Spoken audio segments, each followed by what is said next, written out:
Sebelum kita lanjutkan, sebaiknya kita menghindari kata putra pengantin.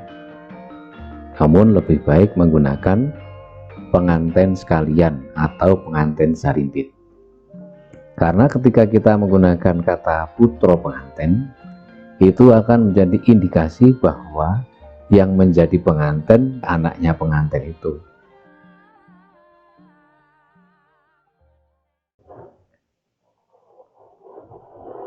Assalamualaikum warahmatullahi wabarakatuh. Bismillah, alhamdulillah, la haula wa la quwata illa billah. Katentreman karahayon duwin kawrijengan hawit sing Gusti Ingkang Maha Agung mugi tansah ngliputana madyaning pargyan ing hyang menika. Nuwun Bapak Muhammad ingkang winantuk ing pakurmatan. Wonten keparingipun kula matur wonten ngaso panjenengan. Inggih karana kula sinarya dening Bapak Riki Subagya sekalian ingkang pidalem ing Karanganyar kinen ngaturaken wigatos ing pisowanan wonten ing hyang menika.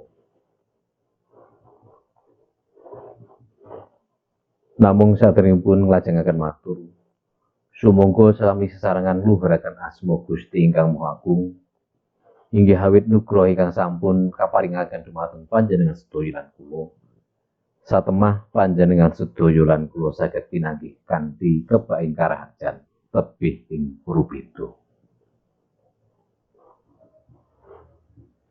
Bapak Muhammad ingkang luhur budi.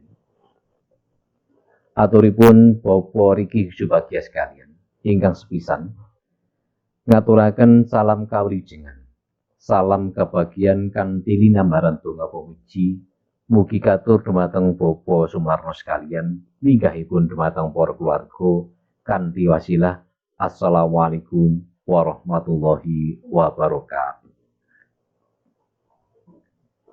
Ingkang angka kalih bilih rikala dinten Minggu Pahing Surya kaping 2 Juni 2022 Bapak Sucipto Prayitno masrahaken putra kakungipun nuninjih Bagus Bambang Sudibyo kinen kadhawaken kalian Roro Soekartini putri kinasihipun Bapak Riki Subagya sekalian.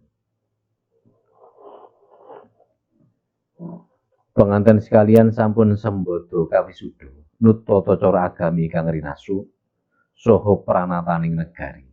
Punapa dene adat Widiwidana ingkang tasih mekar ngrembaka wonten tlatah Karanganyar tasih wewengkon Surakarta hadiningrat. Sinesianan dening para sesepuh pinisepuh saha para kadang mitra pitepangan.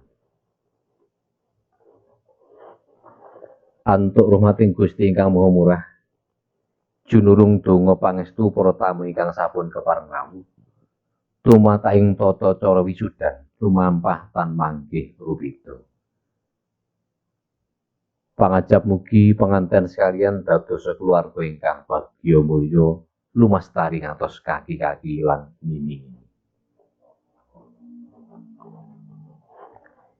Ingkang salajengipun wonten dinten punika pengantin sekalian kula suwanaken saha kula pasrahaken dhumateng panjenengan megah tata cara wisudan talitarma purba wasisa kula sumanggaken dhumateng panjenengan. Atur ingkang katiga, hambuk bilih pengantin sekalian sumandha wonten ing mriki panggula wentah saha pangarah-arah kula aturaken Bapak Surya Kartika saha pabrayan ing dusun mriki.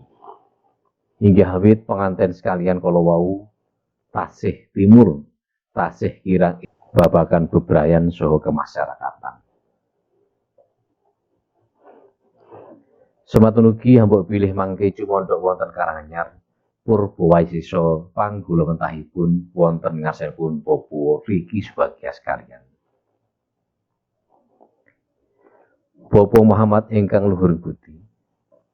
Suwanipun Bapak Riki Subagya sekalian dinarubyuk dening para keluarga saha para kadang sentana. Sampun ngembalaken tali asih sak keparipun wonten ing Grancang Sita mugi katampi kanthi rena. Minangka syarat sarana anggenipun sami kekadangan.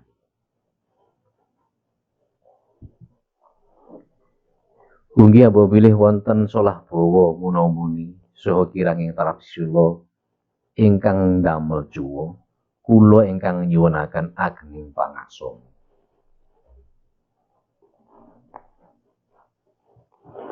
Atur ingkang angka sekawan, amba bilih pahargyan ing siang menika sampun purna.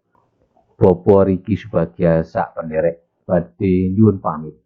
Nyuwun donga pamuji panjenengan mugi lampah kula sarumbungan saking dalem mriki ing sak marga-marga tansah pikantuk sihing Gusti ingkang Maha Agung wilujeng ngantos dumugi dalem suwang-suwang. Bapak Muhammad ingkang winantu ing pakurmatan, semanten saha mekaten atur kula minangka wakil saking Bapak Riki Subagya sekalian. Kula nglenggana kathah kekirangan anggen kula ngronci basa ingkang andamel kirang renaning penggalih kula mawantu-wantu nyuwun lumebering samudra pangaksami.